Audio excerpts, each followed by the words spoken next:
تو ان کو اللہ علم عطا فرماتا ہے. تو پوری آیت کو پڑھیں تو پتہ چلتا ہے کہ کچھ ہیں جن کو علم اللہ عطا کرتا ہے. تو علم اللہ عطا کرتا ہے تو اللہ نے جن کو دیا ہے انہوں نے لیا ہے اور اللہ نے عطا کیا ہے. اور اللہ کا علم ذاتی ہے, نبیوں کا علم جو ہے وہ عطائی ہے.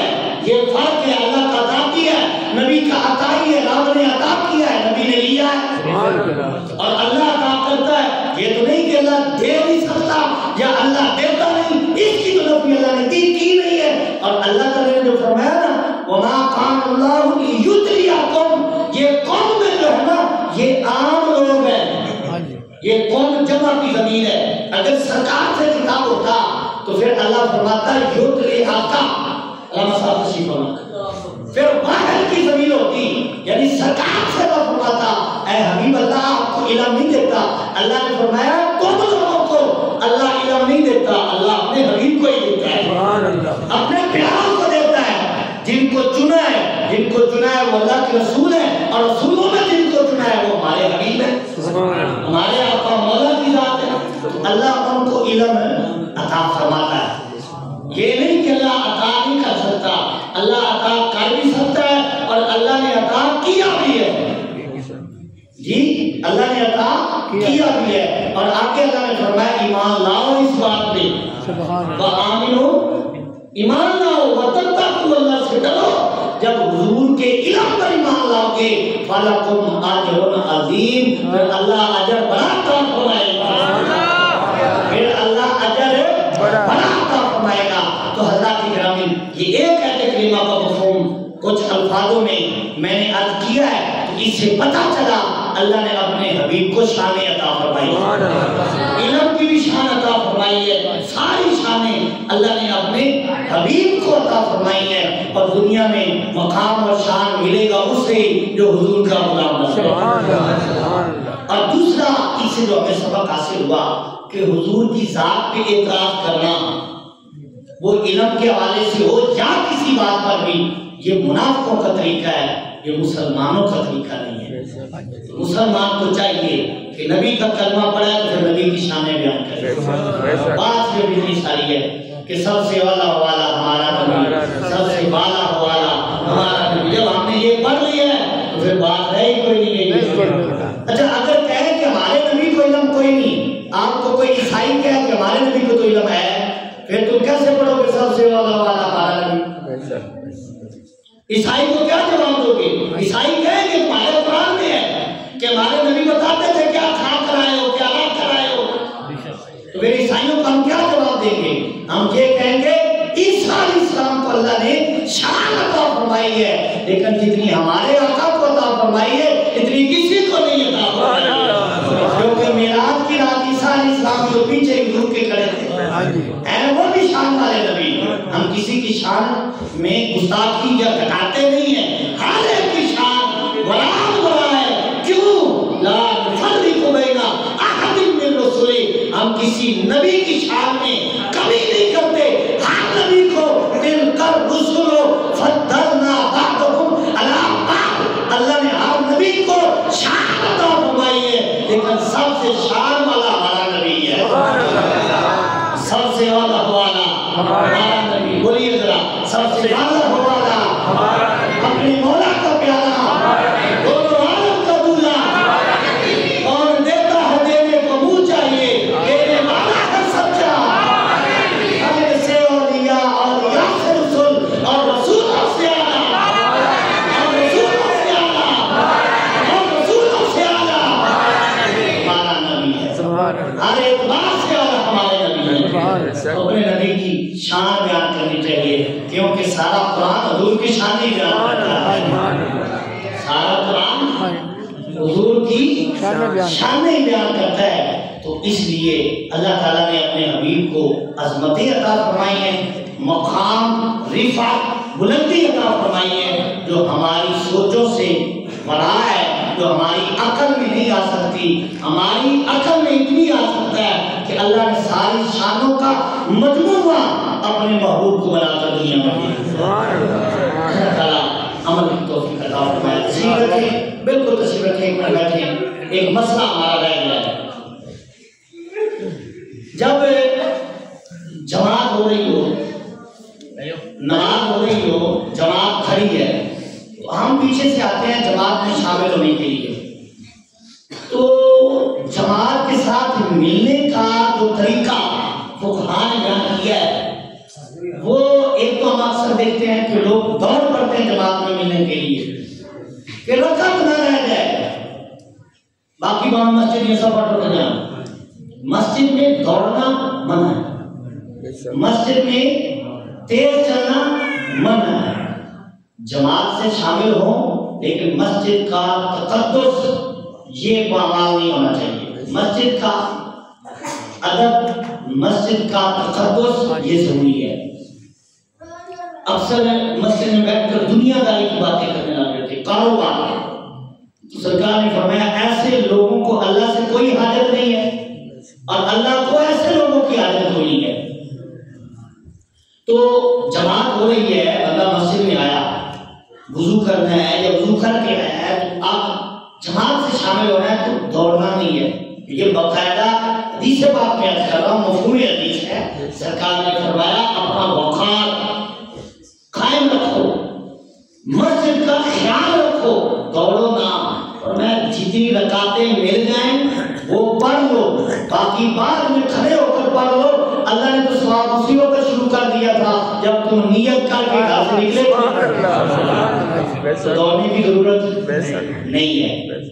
مسجد کا خیال ضروری ہے. جتنی رکعتیں مل جائیں وہ جماعت سے پڑھ لو اور باقی جو رہ جائیں وہ بعد میں کھڑے ہو کر پڑھ لو. جماعت کا ثواب مل جائے گا.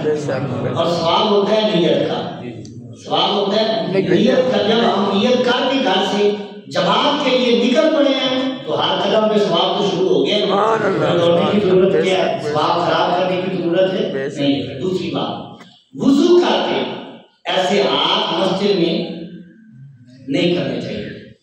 اس کو شیطان کا پنکھا کہا گیا نام سر ایسے, تو منع ہے. مسجد میں ایسے ہاتھ نہیں کرنے چاہیے.